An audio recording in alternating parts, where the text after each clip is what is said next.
Ledgers and Lies. Part 1. The Fog. Asia. I trace the rim of my wine glass, watching Sasha Jolly laugh at something Michael says. Her hand rests on his arm a beat too long. Again. More Chardonnay, babe? Michael's voice pulls my attention back. I'm fine. I smile, the expression feeling like a mask I've worn so long it's fused to my skin. We're in our kitchen, the one I renovated with money from my grandmother's inheritance, the marble countertops where I test recipes for Asia's Table, my catering company. 4 years of Friday dinners with the Jollies. 4 years of watching my husband light up around Sasha in ways he hasn't with me since. When? To friendship, Manuel says, raising his glass. His eyes meet mine briefly, and I see something there. Sadness? Recognition?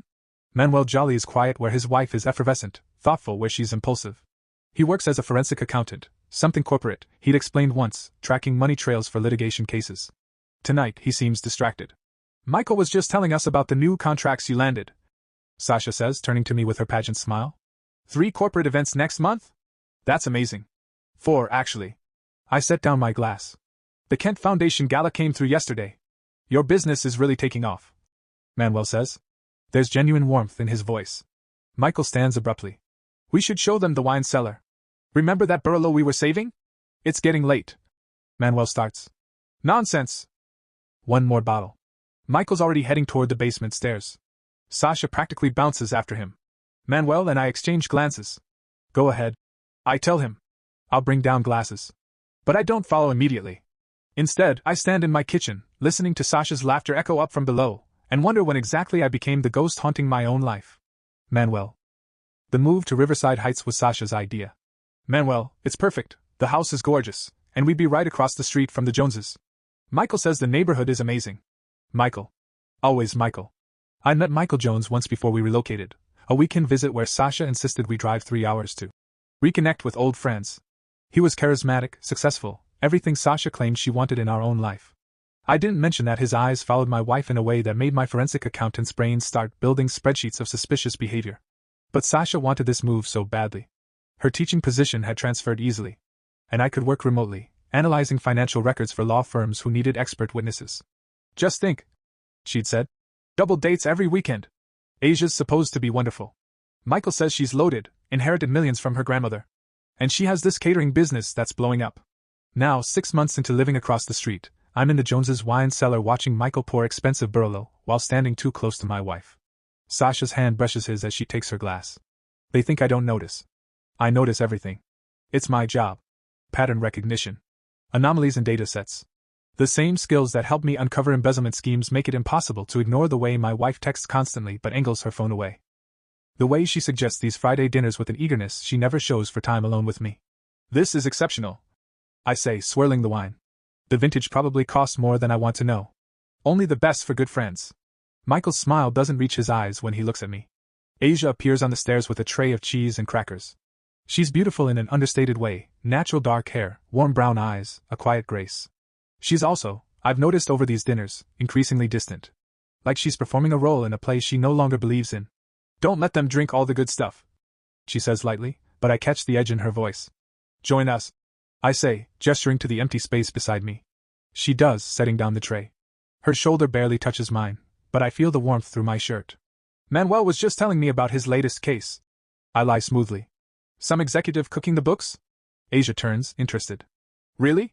I can't discuss details, but yes. People think they can hide money trails if they're clever enough. I take a sip of wine. They're usually wrong. Every transaction leaves a footprint.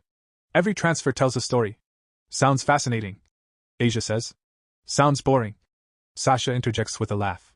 Michael, didn't you say you wanted to show me the garden lighting? The new system you installed? It's November. It's dark. There's nothing to see. Sure, Michael says immediately. Asia, you don't mind? Go ahead. Asia's voice is flat. They disappear up the stairs, and suddenly it's just Asia and me in the dim wine cellar, surrounded by bottles worth more than most people's car payments. I'm sorry, she says quietly. About the garden lighting excuse. Sasha's about as subtle as a car alarm. I laugh, surprised. I was thinking the same thing. How long have you known? She asks. The question hangs between us. I could deflect. Pretend ignorance. But sitting here beside this woman who's clearly been carrying the same weight I have, pretense feels impossible. Suspected? Since before we moved. Known? Maybe 3 months. You. Longer. She drains her wine. Much longer. I kept thinking I was paranoid. That I was seeing things that weren't there. You weren't paranoid. No. She looks at me, and her eyes are bright with unshed tears. I wasn't. Upstairs, Sasha's laughter rings out again. Asia flinches. Why don't you leave? I ask gently. Why don't you? It's a fair question. I consider it. Fear, maybe? Hope that I'm wrong? The sunk cost fallacy of 9 years together? All of the above. She pours us both more wine. Plus, I keep thinking. I need proof. Real proof. Not just suspicious feelings and coincidental absences. My forensic accountant brain perks up. What kind of absences? Business trips that don't quite add up. Credit card charges from cities he claimed he wasn't in. And... She hesitates. My business accounts. Something feels off. Off how? Expenses I don't remember approving. Small amounts, nothing that would trigger alerts. But consistent. Like someone skimming, but carefully. I lean forward. Asia, I do this for a living. If you want, I could look. You'd do that? If someone's stealing from you, you deserve to know. Especially if that someone is. I don't finish the sentence. Michael has signing authority. She says quietly. For business expenses. I thought it would make things easier since he helps with deliveries sometimes. Red flags are waving frantically in my mental database. I need access to your accounts. I'll get you everything. She stands, then pauses. Manuel? Thank you. For not making me feel crazy. You're not crazy, Asia. We're just paying attention. She nods and heads upstairs. I sit alone in the wine cellar, thinking about pattern recognition. About how the same behaviors that indicate financial fraud, small, consistent anomalies, exploitation of trust, creation of plausible explanations, also describe affairs. My wife and Asia's husband have been sloppy. They think love, or lust, or whatever they feel makes them invisible. They're wrong. And now I have permission to prove it. Part 2, the evidence. Asia. It takes me 3 days to gather everything Manuel requested. Bank statements. Credit card records. Business expense reports. Login credentials for Asia's tables accounting software. I sit in my home office Tuesday afternoon, surrounded by financial documents, and realize I've been avoiding this. Really looking. Because once I see it, I can't unsee it. My phone buzzes. Manuel. Coffee tomorrow? Can review what you've sent so far. Bernie's Cafe at 10? Perfect. See you then. I'm putting the phone down when Michael appears in the doorway. I jump, guilty though I've done nothing wrong. You scared me. Sorry, babe. He crosses to kiss my cheek. The gesture feels mechanical. What are you working on? Just reviewing accounts. Quarterly taxes coming up. The lie flows easily. When did I become someone who lies to her husband? When he became someone who lies to me, I suppose. Don't work too hard. He's already leaving. I've got a delivery for the Marvin wedding on Friday. Might run late. The Marvin wedding is catered by Ashley Events. I say carefully. Not us. He pauses. Right. I meant the Dean anniversary party. That's Saturday. Well, one of them. His smile is tight. I'll be back whenever. He leaves before I can point out that we have no Friday delivery scheduled at all. I add this to my mental ledger of lies. The ledger Manuel will help me make real. Manuel. Bernie's Cafe is neutral ground, either of our neighborhoods, quiet enough for privacy. I arrive early and choose a corner booth with my laptop already open. Asia slides in across from me at exactly 10. She's wearing jeans and a simple sweater, her hair pulled back. She looks tired. Venti espresso. I guess. She laughs. That obvious? I've been running on caffeine and rage for weeks. Recognizes the signs.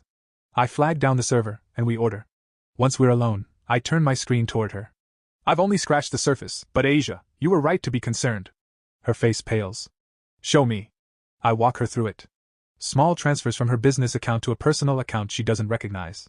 Expense reports with inflated numbers, the difference going somewhere. Vendor payments for services never rendered. It's careful. I explain. Nothing large enough to trigger automatic audits. Spread across multiple categories. If you weren't looking, you'd never notice. How much? I pull up my preliminary calculation. In the last 18 months? Approximately $240,000. She makes a sound like I've punched her. $250,000. From my business. My grandmother's money. He's been. Her voice cracks. I reach across the table instinctively, covering her hand with mine. I'm sorry. I know this isn't what you wanted to hear. It's exactly what I needed to hear. She blinks rapidly. Can you trace where it went? I'm working on it. The receiving account is registered to an LLC I'm still researching. But Asia. I hesitate. There's more. Of course there is. I pull up another file. Credit card records. Michael's card has charges in Charlotte, Atlanta, Charleston. Always when you think he's away on business. He tells me he's working. There are hotel charges. Always double occupancy. And I cross-referenced with Sasha's calendar. I show her my comparison spreadsheet. Every time Michael's card shows a hotel in another city, Sasha told me she had a girls' weekend or a teaching conference. Asia stares at the screen. The evidence is damning. Pattern after pattern, proof laid out in rows and columns that tell a story neither of us wanted to read. How long? She whispers. Based on the hotel records? At least 3 years. Maybe longer. She's crying now, silent tears tracking down her face. I come around the booth and sit beside her, offering tissues from my bag. I'm supposed to feel something. She says. Angry. Devastated. Something big. But I just feel empty. Like I'd been living with a stranger who wore my husband's face. That's shock. I say gently. The anger comes later. Trust me. You're angry? Furious. I realize I'm still holding her hand. I don't let go. 9 years, Asia? 9 years I've built a life with someone who is apparently waiting for the opportunity to. I can't finish. When did they even start? She asks. Michael and I have been married for 5 years. Before that, we dated for 2. And they've been. Sasha and I have been together 9 years. Married for 6. I pull up my timeline document. They must have known each other before. Before us. Michael went to Chapel Hill for grad school. Asia says slowly. Before we met. Sasha did her teaching credential at UNC Charlotte. About the same time. I typed rapidly. If they overlapped. This wasn't an affair. This was a reunion. We sit with that. Our spouses didn't fall into temptation. They rekindled something old, something that apparently never ended, and dragged us along as cover stories. What do we do? Asia asks. We document everything. I'll build an airtight case of financial fraud. That's criminal, not just civil. You'll need it for divorce proceedings. And we. I look at her. We figure out our own next steps. I don't even know where to start. One step at a time. First, we secure your assets. Make sure he can't take anything else. I open a new document. Do you have a lawyer? My grandmother's estate attorney. Rebecca Hunter. Good. Set up a meeting. Don't tell Michael. I'm in work mode now, building the action plan. I'll continue tracing the money. We'll need depositions, documentation, everything that proves pattern and intent. Manuel? She turns to face me fully. Why are you doing this? You could just divorce Sasha and walk away. You don't know me. Maybe I need this. I interrupt. Maybe I need to take something apart and examine all the broken pieces to understand how it broke. That's what I do. I find the truth in the numbers. And maybe. I squeeze her hand. Maybe you're the first person in months who makes me feel less alone. Her eyes search mine. You're not alone. Not anymore. We sit there, hands linked across scattered financial documents, 2 people who trusted the wrong partners. But the strange thing is, I don't feel as lost as I did yesterday. I feel like I'm finally waking up. Part 3, The Unraveling. Asia. The next 3 weeks become a careful dance of normalcy on the surface while Manuel and I dig deeper beneath. Friday dinners continue. I smile and serve and watch my husband touch Sasha's lower back when he thinks no one's looking. Manuel watches too, his expression neutral, but I catch the way his jaw clenches. Afterward, we text. That was brutal, I write. They're not even trying to hide it anymore, he responds. Found 3 more transfers today. Want to meet tomorrow? Our meetings become routine. Coffee shops. Libraries. Once, when rain cancels everything else, in his car parked at the overlook on Miller Road. We spread documents across my laptop and his, building our case. But something else builds too. I notice the way Manuel pushes his glasses up when he's concentrating. The way he brings me tea, remembering I take honey, no sugar. The way his rare smiles transform his serious face into something warm and open. You should smile more.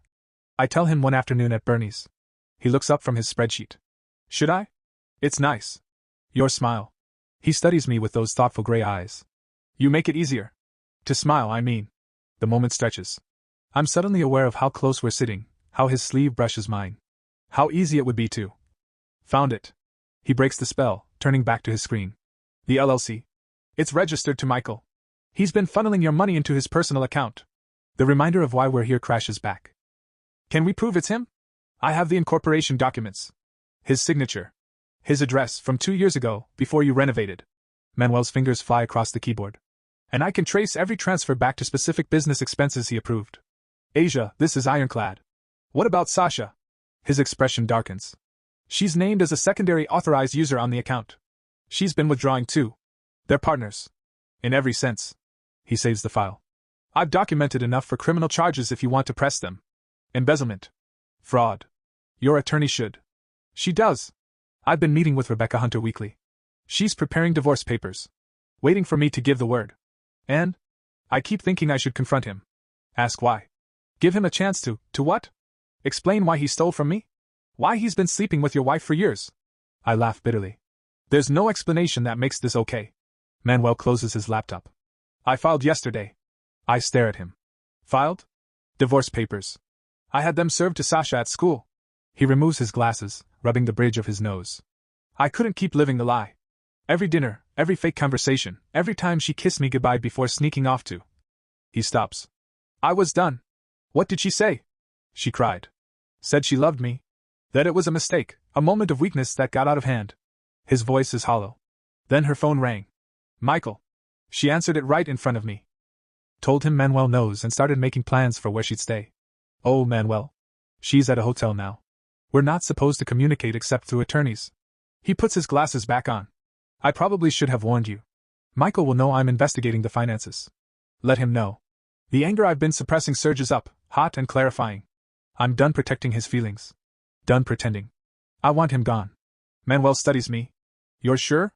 I've never been more sure of anything. He pulls out his phone. Then we finish this. I have enough documentation to present to the district attorney if you want to pursue charges. And I can testify to the pattern of fraud, the systematic nature of the theft. Do it. All of it. I feel reckless, free. I want him to understand that stealing from me wasn't just betrayal. It was a crime. Asia. I know it sounds vindictive. It sounds like justice. He covers my hand with his. You don't have to protect him anymore. The touch grounds me. We've been doing this for weeks. Accidental brushes, hands held in comfort, sitting closer than necessary. Dancing around something neither of us has named. I need to tell you something. I say before I lose courage. These weeks, working with you, learning the truth, you've been the best part of all of this. And I know the timing is terrible, and we're both broken right now, but... Asia. He says my name like a prayer. I know. I feel it too. You do? How could I not? His thumb traces circles on my wrist. You're brilliant and kind and so much stronger than you know. And yes, the timing is catastrophic. We're both about to blow up our marriages. The last thing either of us needs is... Is what? He looks at me, and the careful forensic accountant disappears, leaving someone raw and real. Is to fall for someone new. To confuse gratitude and alliance with something more. To rush into anything when we should be healing. Is that what you think this is? I ask quietly. Confusion? I don't know what this is, Asia. I just know that when I'm with you, the world makes sense again. And when I'm not... He trails off. I have to be careful. We both do. He's right. Logically, perfectly right. We're casualties of other people's affairs, finding comfort in shared trauma. Starting something now would be foolish, reactive, a rebound that neither of us needs. But when he looks at me like that, logic feels very far away. Friends, I say, even though the word feels insufficient. We'll be friends who are helping each other through this. Friends. He agrees, but he doesn't let go of my hand. Manuel. Serving Sasha with divorce papers is the hardest thing I've done. Watching her leave our house with suitcases is a close second. But walking into the major and brand law offices with Asia to meet with her attorney and knowing I'm about to dismantle Michael Jones's life piece by documented piece. That feels like justice. Rebecca Hunter is 50s, sharp-eyed, with the demeanor of someone who suffers no fools. She studies my financial analysis with growing satisfaction. Mr. Jolly, this is extraordinary work. The level of detail, the documentation. I've seen professional forensic accountants with less thorough reports. I am a professional forensic accountant. I say mildly. Well, that explains it. She turns to Asia. With this evidence, we can pursue both civil and criminal charges.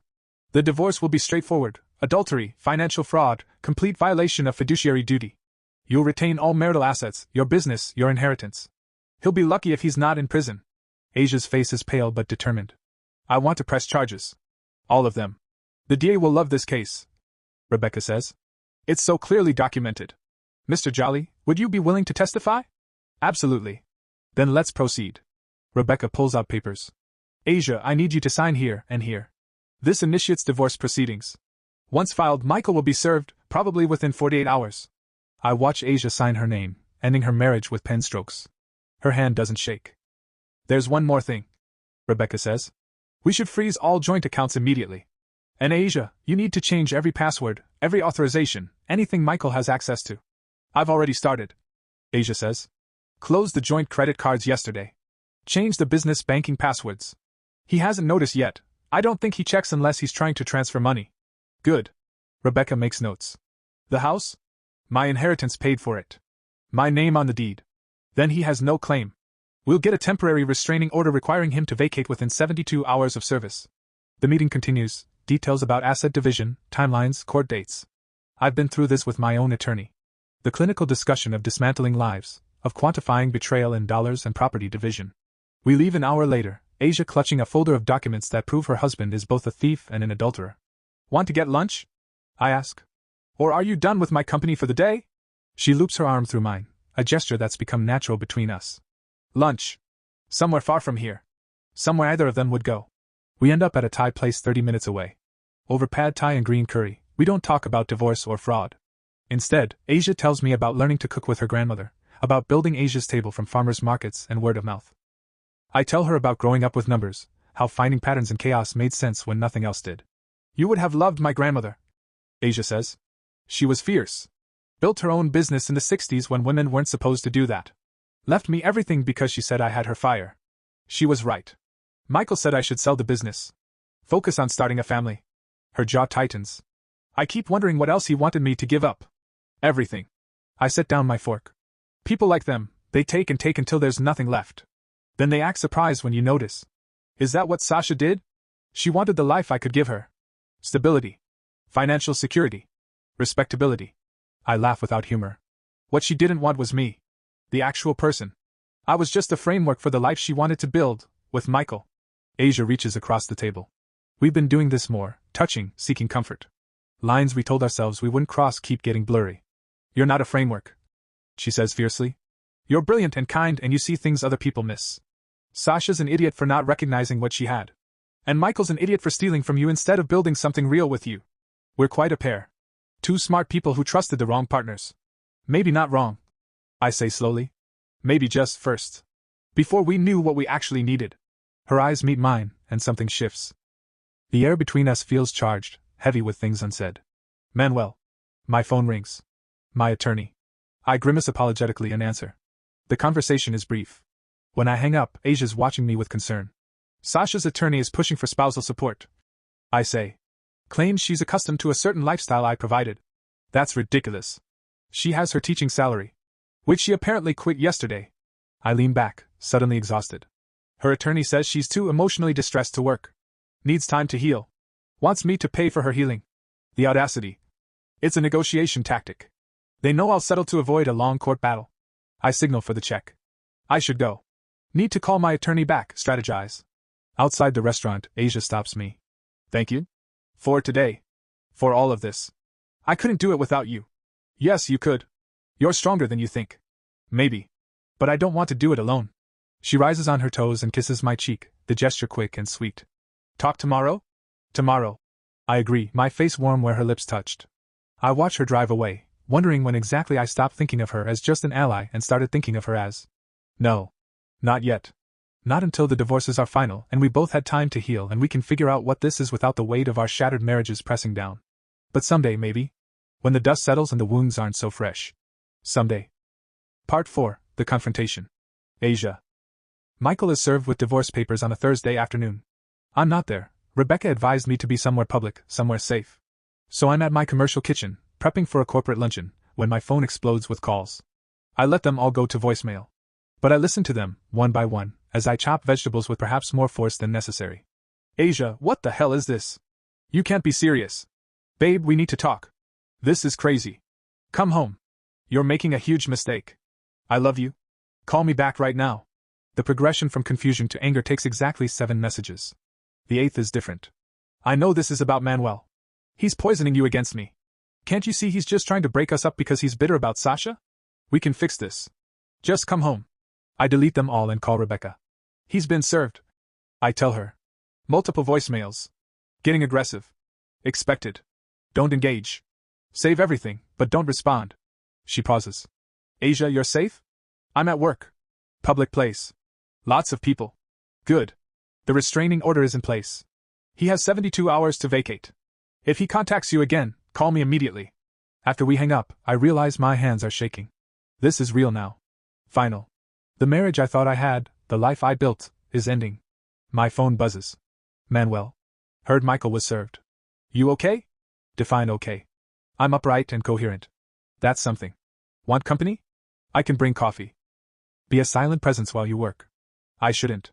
We're playing with fire, spending this much time together. But the thought of being alone right now, of just my thoughts and Michael's voicemails. Yes. Please. He arrives 20 minutes later with expensive coffee and quiet understanding. He doesn't ask questions, just settles at the prep table and opens his laptop while I work. His presence is calming, grounding. Do you think we're terrible people? I ask suddenly. For not fighting for our marriages? Manuel looks up. Do you think there was anything left to fight for? No. But should there have been? Should I have noticed sooner? Tried harder? Asia. He sets down his laptop and comes around the table. You can't save something when the other person has already left. Michael left years ago. You just didn't know it. It feels like failure. It feels like survival. His hands rest on my shoulders, steady and warm. You're not failing. You're choosing yourself. Finally. I lean back against him, exhausted. We stand like that, inappropriate and necessary, until my phone rings again. This time it's Sasha. I stare at the screen. Why would she? Don't answer, Manuel says, but I'm already accepting the call. Asia? Sasha's voice is strained, thick. Asia, please. We need to talk. I don't think we do. You don't understand. It's not what you think. Michael and I, it just happened. We never meant to hurt you. I laugh, the sound bitter. It just happened. For 3 years? That's a very long accident, Sasha. We tried to stay away from each other. We did. But we have history, Stop. My voice is ice. I don't care about your history. I care that you systematically stole from me while sleeping with my husband. I care that you made me trust you while destroying my marriage. I care that you're a liar and a thief, and you have the audacity to call me asking for understanding. Silence on the other end. Then, thief? Did Michael not mention? The $240,000 he embezzled from my business? With your name on the account? That theft. I never. She's crying now. I didn't know about the money. I swear. Michael said it was his account, his business funds. Then you're either a liar or an idiot. Either way, don't call me again. I hang up. My hands are shaking with adrenaline. That was intense. Manuel says quietly. She claims she didn't know about the money. Do you believe her? I think about it. I don't know. Does it matter? She still slept with my husband. No. It doesn't matter. He's still close, and when I turn, we're nearly touching. Asia. Don't. I step back. Don't say whatever you're about to say. Not yet. Not until this is over. I was going to say you're amazing. Watching you stand up to her, you're incredible. Oh. The moment stretches. His eyes are dark behind his glasses, intense in a way that makes my breath catch. We've been so careful, maintaining friendship boundaries. But right now, with adrenaline singing through my veins and his warmth so close, careful feels impossible. We should maintain distance.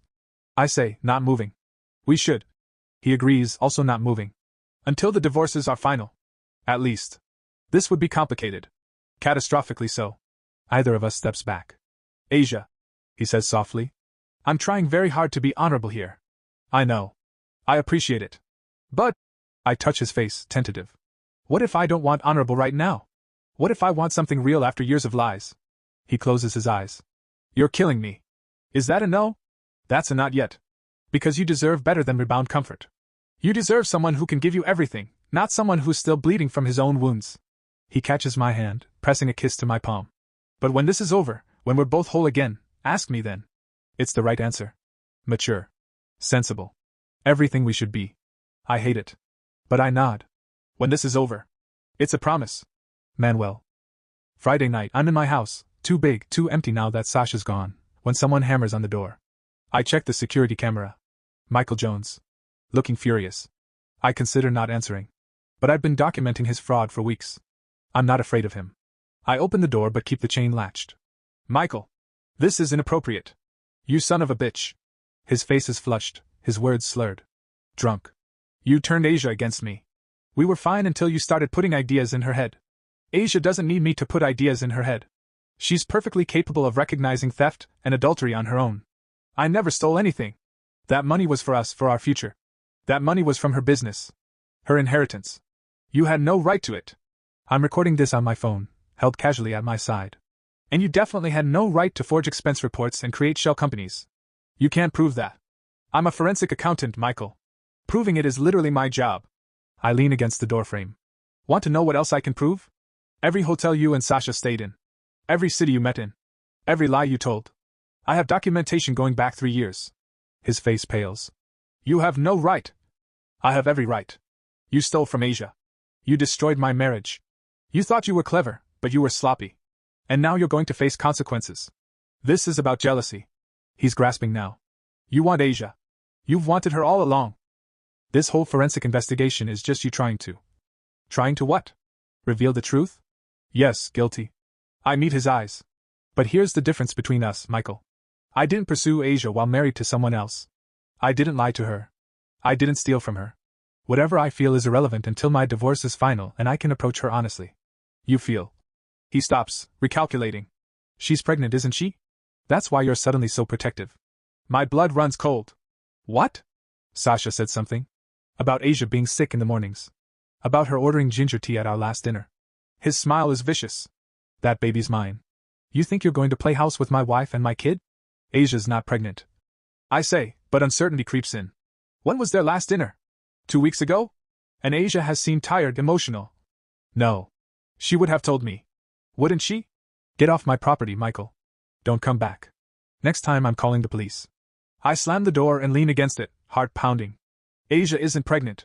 Michael's just trying to get in my head to make me doubt too. My phone rings. Asia. Hey. I answer, trying to sound normal. Everything okay? Michael just texted me. Said he talked to you? She sounds upset. Said you're angry I didn't tell you about, Manuel, I need to see you. I'll come over. No. Michael might be watching the house. Can you meet me at the Overlook? The Overlook. Our place, where we've met to discuss evidence away from prying eyes. 20 minutes.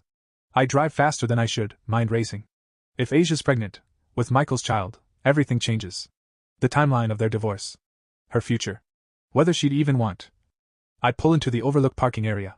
Asia's car is already there, her silhouette visible in the driver's seat. I park next to her, and she gets out, meeting me between the cars. I'm sorry, she says immediately. I should have told you sooner. I only found out this week, and everything's been so chaotic, and I didn't. You're pregnant. The words feel heavy. Yes. Her hand moves to her stomach, protective. 7 weeks. I took a test Monday. Confirmed with my doctor Wednesday.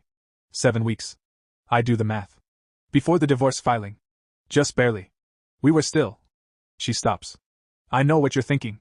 That it's Michael's baby. That this complicates everything. Is it his? She looks at me for a long moment. I don't know. The world tilts. What? Michael and I, we haven't been together much. Maybe once in the last 3 months? But 7 weeks ago. She's crying now. Manuel, that weekend you and I met at the cabin to go through documents? When I stayed over because the storm was too bad to drive home? The cabin. The Johnson family cabin her friend let us borrow, neutral territory for our investigation. The weekend we stayed up until 3 a.m., building the case that would destroy both our marriages. The weekend we fell asleep on the couch, exhausted, and woke up tangled together.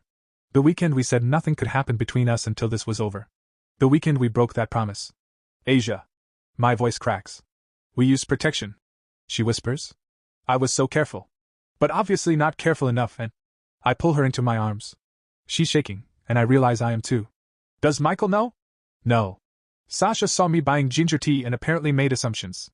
But I haven't told him. Haven't told anyone except you and my doctor. She pulls back to look at me. I don't know what to do. If it's his, he'll have rights. He'll use the baby too. Stop. I cup her face, forcing her to meet my eyes. First, we breathe. Second, we figure this out together. Third, baby or no baby, your divorce proceeds. Michael embezzled from you. That doesn't change. But if it's his child. If it's his child, we deal with that. Custody arrangements, co-parenting, whatever's necessary. I hesitate. And if it's not his? Her eyes search mine. If it's not, then it's mine. And I stop, uncertain what I'm even saying. We're not together. We've been so careful not to cross lines. But I've already crossed them. We both have. I want it to be yours, she whispers. Is that terrible? I know it's complicated and the timing is awful and we're both technically still married to other people, but I kiss her. Not comforting. Not friendly. Real. Desperate. All the feelings we've been suppressing for weeks finally breaking free. She kisses me back with equal intensity, her fingers tangling in my hair, her body pressed against mine. We're in a parking lot, visible to anyone who drives by, but I don't care. Nothing matters except this, her warmth, her taste, the way she says my name like a prayer. We can't. She gasps, but doesn't pull away. I know. The divorces aren't final. I know. This is a terrible idea. I know. I kiss her again. I don't care. Do you? No. She laughs, giddy and reckless. I don't care at all. We end up in her car, foggy windows and tangled limbs, making choices we told ourselves we'd wait for. But waiting feels impossible when she's here, real and present, and choosing me despite everything. Afterward, we sit in the back seat, her head on my shoulder, hands linked. We're disasters, she says. Complete disasters. I agree. We started an affair while investigating our spouse's affair. That's some kind of irony. Is it an affair if we're both filing for divorce? I don't know. Ethics are fuzzy right now. I kiss her temple. But Asia? I'm not sorry. Me either. She's quiet for a moment. What if it's not yours? The baby? Then we figure it out. Paternity test. Custody arrangements. Whatever's needed. I tilt her chin up. But that child will be loved regardless. By you. And if you let me, by me. You'd do that? Raise Michael's child? I'd raise your child. I correct. The rest is just biology. She kisses me again, soft and sweet. How did I get so lucky finding you? Luck had nothing to do with it. We were both stolen from. We fought back. We found each other in the wreckage. I stroke her hair. Not luck. Justice. Justice and love? The word hangs between us. Too soon. Too complicated. Too real. Yeah. I say finally. Justice and love. Part 5, The Reckoning. Asia. The next week is chaos. Michael contests the divorce, claiming reconciliation is possible. His attorney argues that I'm acting rashly, influenced by outside parties, read Manuel, and not giving our marriage a fair chance. Rebecca shuts that down with 16 pages of documented financial fraud. Your Honor, she says calmly in our preliminary hearing. Mr. Jones systematically embezzled over $200,000 from Mrs. Jones's business. This is not a marriage dispute. This is a criminal matter. Michael's attorney sputters. Michael himself looks pale, finally understanding that I'm not bluffing. The judge reviews Manuel's forensic analysis. This is very thorough. Mr. Jones, do you contest these findings? I may have made some accounting errors, but I never intended. Accounting errors. The judge's voice is dry. $240,000 in errors. Mrs. Jones, are you pursuing criminal charges? I meet Michael's eyes across the courtroom. He looks desperate. Good. Yes, Your Honor. The judge nods. I'm granting the divorce petition and issuing a restraining order. Mr. Jones, you're barred from the marital home, from Mrs. Jones's business, and from any contact with Mrs. Jones except through your attorneys. Additionally, I'm referring this case to the district attorney for criminal investigation. Michael's face crumbles. Asia, please. Enough, Mr. Jones. The judge snaps. Bailiff, please escort Mr. Jones out. I watch him leave, this man I married, who I thought I'd build a life with. I feel nothing. Just relief that it's over. Outside the courthouse, Manuel is waiting. He's been at his own hearing across town, Sasha's attorney pushing for ridiculous alimony. But when he sees me, he crosses the distance and pulls me into his arms. How did it go? Divorce granted. Criminal charges referred. I breathe him in, letting the tension drain. It's really over. Mine too. Judge sided with me on everything. Sasha gets nothing except her personal belongings. He pulls back to look at me. We're free, Asia. Free. The word feels strange. We're both still technically married until the paperwork is finalized, both still tangled in legal complications. But the hard part, the confrontation, the evidence, the moment of standing up, that's done. Come home with me? I ask. We need to talk about the baby. I know. He takes my hand. Let's go. At my house, not ours anymore, we sit in the living room where months ago we had Friday dinners with the people who betrayed us. I made an appointment. I tell him. For a paternity test. We can do it at 8 weeks, which is next Friday. It's safe for the baby, just a blood draw from me. And if it's Michael's? Then we deal with that. Custody arrangements. Co-parenting. But Manuel. I take his hand. I meant what I said at the Overlook. I want this child. Regardless of biology. And I want you. If you still want. He kisses me, deep and sure. I want everything with you. The baby. A future. All of it. Even the complicated parts? Especially those. He rests his forehead against mine. Asia, I'm in love with you. Completely. Inconveniently. Possibly at the worst timing in human history. But I'm done pretending I'm not. My heart feels too big for my chest. I'm in love with you too. Have been for weeks. We're a mess. A beautiful mess. I kiss him again. Stay tonight? We can order takeout, watch bad movies, pretend the outside world doesn't exist. Perfect. We order Thai from our place, the restaurant that's become ours through all of this. We sprawl on the couch, my head on his shoulder, his hand resting on my still flat stomach. Do you want kids? I asked suddenly. We've never talked about it. Sasha didn't want them.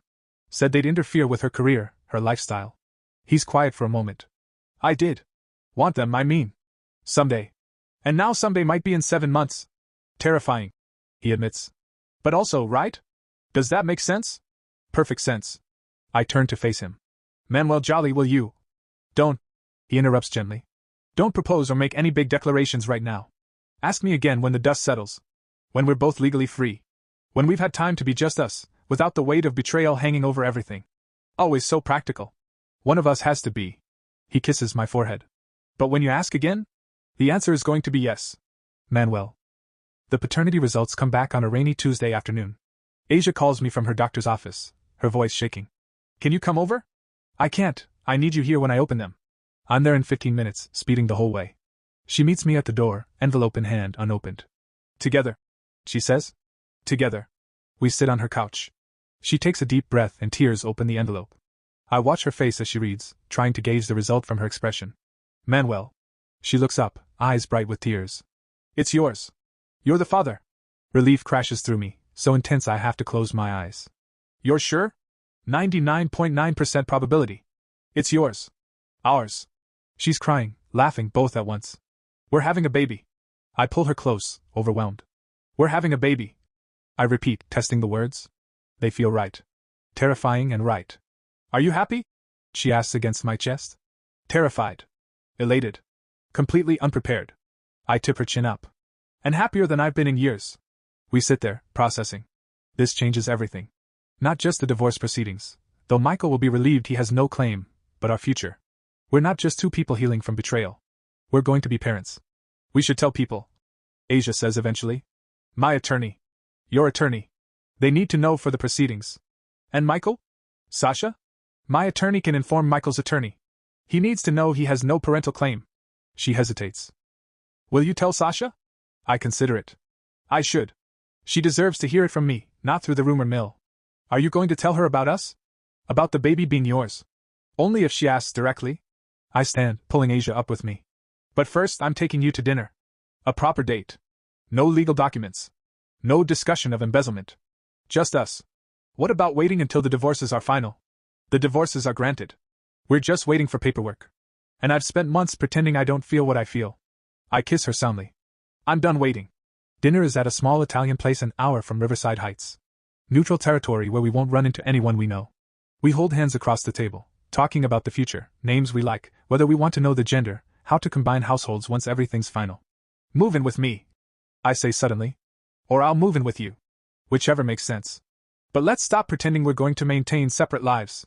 Your house or mine? Yours has more space. And better memories. My house is tainted by Sasha, by the life I thought I was building. Asia's house is hers, bought with her inheritance, filled with her grandmother's love. Our house, she corrects. If you're moving in, it's ours. Our house. Our baby. Our life. I raise my wine glass, water for her. To new beginnings. To justice and love. She echoes, clinking glasses. The next morning, I call Sasha. She answers on the third ring, surprised. Manuel? We need to talk. Can you meet for coffee? Silence. Then, is this about the divorce? Because my attorney says. This isn't legal. This is courtesy. One last conversation. We meet at Bernie's Cafe. Neutral ground. She arrives late, looking tired and defensive.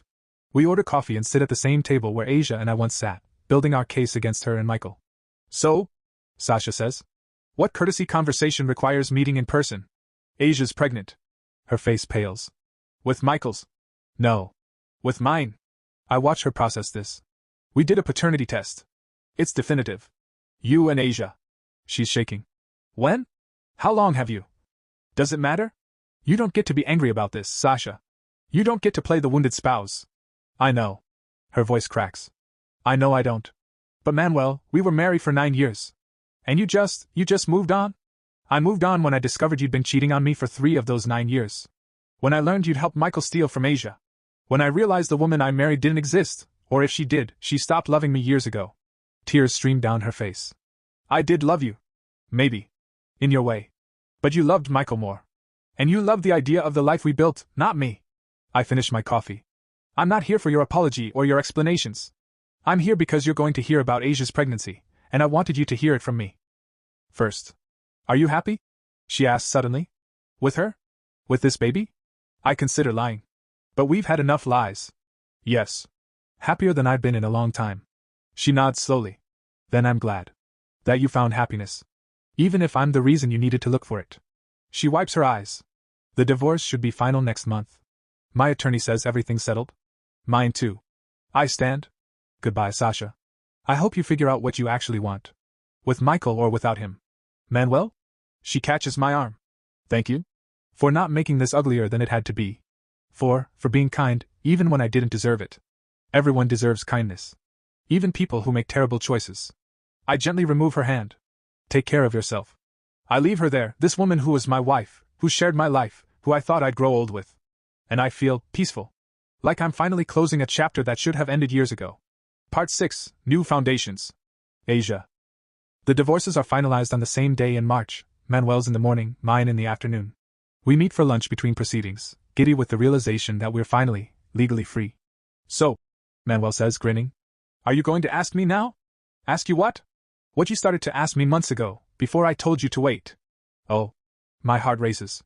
Manuel Jolly. Wait. He slides out of the booth and, to my complete shock, drops to one knee. Other diners start noticing. Asia Jones, sorry Asia Kent. Asia. I fell in love with you in the worst possible circumstances. While investigating your husband's crimes. While both our marriages were imploding. And I wouldn't change any of it, because it led me to you. I'm crying. Manuel. You're brilliant and fierce and you're having our baby and I love you more than I knew it was possible to love someone. He pulls a small box from his pocket. Will you marry me? The ring is perfect, simple, elegant, a sapphire surrounded by small diamonds. Not flashy. Thoughtful. Yes. I manage through tears. Yes, absolutely yes. He slides the ring on my finger and kisses me while the entire restaurant applauds. We're laughing and crying and completely ridiculous, but I don't care.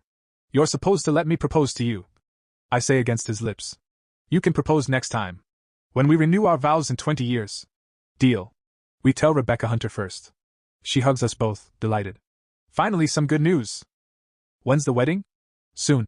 Manuel says. No reason to wait. Agreed. I touch my stomach, now showing a small bump under my dress. Before this one makes an appearance. We end up planning a small ceremony for early May. Just close friends and family. Asia's table caters, naturally. And in a move that surprises me, Manuel asks if we can invite certain people from our old lives. Who? I ask warily. My colleague from the Johnson firm. Your friend from culinary school. The Kent Foundation board, they've been supporting your business. He hesitates.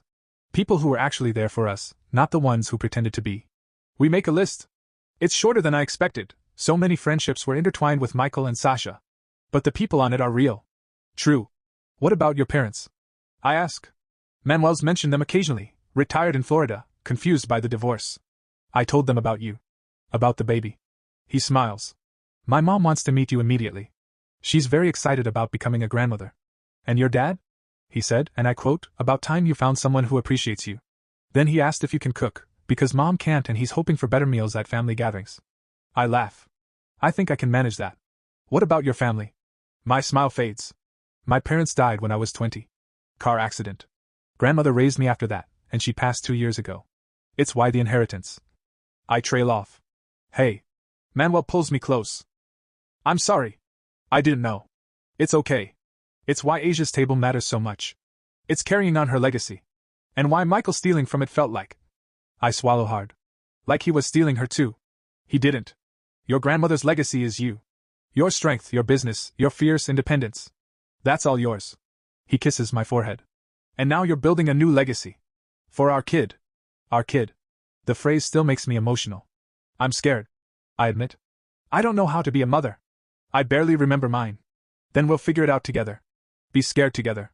Mess up together. He places his hand over mine on my stomach. But love them together. Him. What? Him. I had the ultrasound yesterday.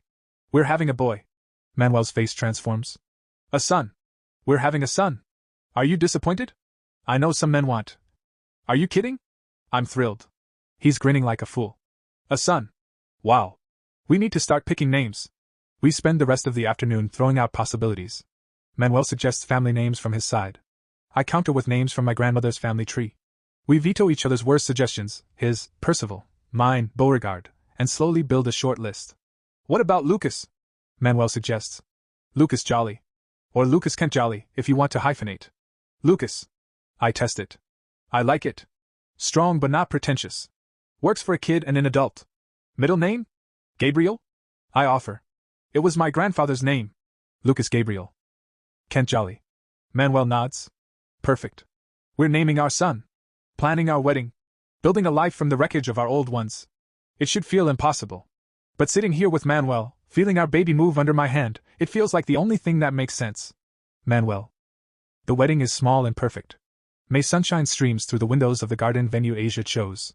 30 people, real friends, actual family. My parents sit in the front row, mom crying before the ceremony even starts.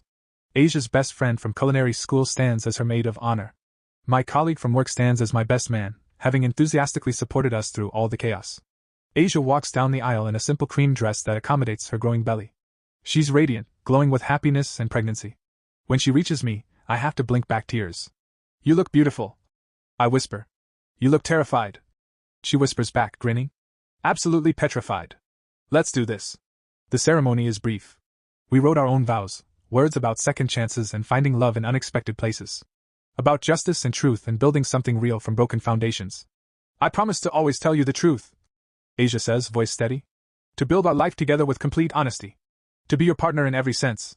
And to love you and our son with everything I have. I promise to see you. I respond. Really see you every day. To value what you build and support your dreams. To be the father our son deserves. And to love you exactly as you are, fierce, brilliant, and perfect. We exchange rings. Not the ones from our failed marriages, which we've both had melted down and donated to charity. New rings. New promises. I now pronounce you husband and wife. The officiant says, beaming. You may kiss your bride. I do, thoroughly, to applause and whistling from our small crowd. At the reception, catered beautifully by Asia's table, naturally, we mingle and celebrate. My mom corners Asia immediately. Welcome to the family, dear. Manuel's told me so much about you. All good things, I hope. Asia says, smiling. He said you're brilliant, kind, and make the best risotto he's ever tasted. Mom winks. The risotto sealed the deal, honestly. He's always been food motivated. Mom. I groan, but Asia laughs. I'll make sure to keep him well fed. And this little one? Mom touches Asia's belly gently. Lucas, right? We're so excited to meet him. 4 more months. Asia confirms. September. Though my doctor says first babies are often late, so probably October. Well, we'll be there whenever he arrives. Oh, I'm just so happy. Mom hugs us both before moving on to interrogate other guests. Later, during our first dance, Asia leans against me, tired but content. Thank you, she says softly. For what? For seeing the truth. For helping me find the courage to leave. For loving me when I felt unlovable. She looks up. For being exactly who I needed. Right back at you. I kiss her temple. We did it, Asia.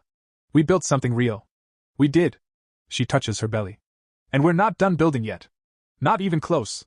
We sway together, surrounded by people who actually love us, free from lies and betrayal. Starting fresh with complete honesty. It's not the life either of us planned. But it's better than anything we could have imagined. Epilogue, full circle. Asia. 1 year later. Lucas Gabriel Kent Jolly arrives on October 3rd at 3:47 a.m., screaming his displeasure at the world. He's perfect, 10 fingers, 10 toes, Manuel's gray eyes and my dark hair. He's beautiful, Manuel says, cradling our son with the careful reverence of a first-time father. Asia, we made a person. I notice. I say dryly, exhausted from 18 hours of labor. Did all the work, actually. You're my hero. He leans over to kiss me. Seriously. You're incredible. Watching Manuel with Lucas, the gentle way he changes diapers, the silly songs he sings at 2 a.m., the absolute devotion in his eyes, I'm overwhelmed with gratitude for the strange path that brought us here. Sometimes I think about Michael. About the life I thought we'd have. Children were part of that plan too, but they would have been raised in a house of lies. Lucas will grow up knowing his parents chose each other honestly. Deliberately. With full knowledge of life's complications. What are you thinking? Manuel asks, settling back in the hospital chair with Lucas asleep on his chest. That I'm glad it all happened. The affair, the investigation, all of it. Because it led here. Me too. He adjusts Lucas's tiny hat. Though I could have done without the embezzlement charges. How is that going? Michael's trial is scheduled for next month. He's facing multiple counts of fraud and embezzlement. Rebecca says he'll likely take a plea deal. 3 years probably, with good behavior. Manuel's voice is neutral. Sasha's testifying that she didn't know about the financial crimes. Do you believe her? I don't know. Does it matter? He looks at our son. She's not part of our lives anymore. Neither is Michael. They're just footnotes to the story of how we found each other. A knock on the door interrupts us. My friend Ashley from culinary school, arms full of flowers and balloons. Can I meet my godson? She squeals. We'd asked Ashley and Manuel's colleague Dean to be godparents, people who'd supported us through everything. They take turns holding Lucas, cooing over his tiny features. He has your determination, Dean tells me, laughing as Lucas refuses to let go of his finger. Kid's got grip. And Manuel's analytical expression, Ashley adds. He's studying everything like he's gathering data. Please tell me our son is not going to be a forensic accountant. I groan. Hey, forensic accounting saved our lives, Manuel protests. Respect the profession. We all laugh, and I think this is family. Not the family I was born into, not the one I thought I was building with Michael. But the one we chose. The one we built honestly. Manuel. 2 years later. Lucas takes his first steps on a Tuesday afternoon. Asia calls me at work, breathless with excitement. He walked 3 whole steps from the couch to the coffee table. Manuel, our baby walked. I'm coming home. I say immediately, already packing my laptop. You don't have to. Asia. Our son walked. I'm coming home to celebrate. I find them in the living room, Asia recording on her phone while Lucas practices his new skill. He toddles toward me, arms out, and I catch him in a hug. So proud of you, buddy. Look at you go. Lucas giggles, delighted with himself and the attention. Asia joins us on the floor, and we spend the afternoon encouraging his steps, celebrating each wobbly success. Remember when this was Michael's house? Asia says quietly during Lucas's nap time. When I thought I'd raise kids here with him? It was never his house. I correct. It was always yours. We just made it ours. True. She leans against me. I'm glad the trial's over. That chapter's finally closed.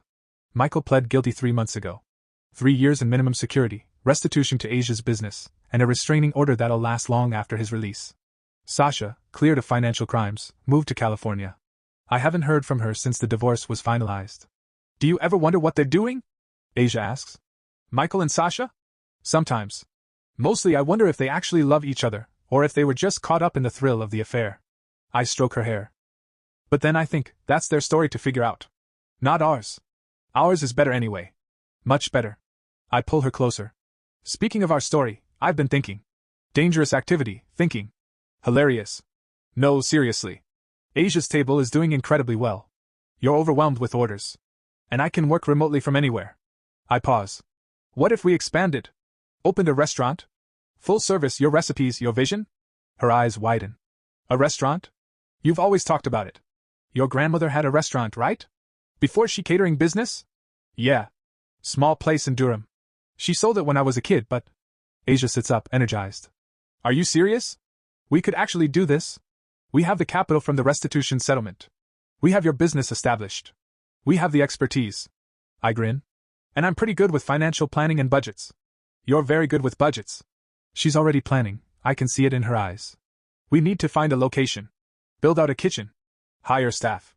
But Manuel, this could actually work. I know it could. Because you're brilliant and driven and you make the best food I've ever tasted. I kiss her. Let's build something together. Something that's completely ours. Lucas wakes from his nap, babbling in his crib. Asia goes to get him, and I hear her talking to him about restaurants and dreams and the future we're building. I think about where we started, 2 people betrayed by the partners we trusted. And where we are now, partners ourselves, in every sense. Parents. Dreamers. People who took the worst thing that happened to them and built something beautiful from it. Justice and love. That's what Asia called it that day at the Overlook. She was right.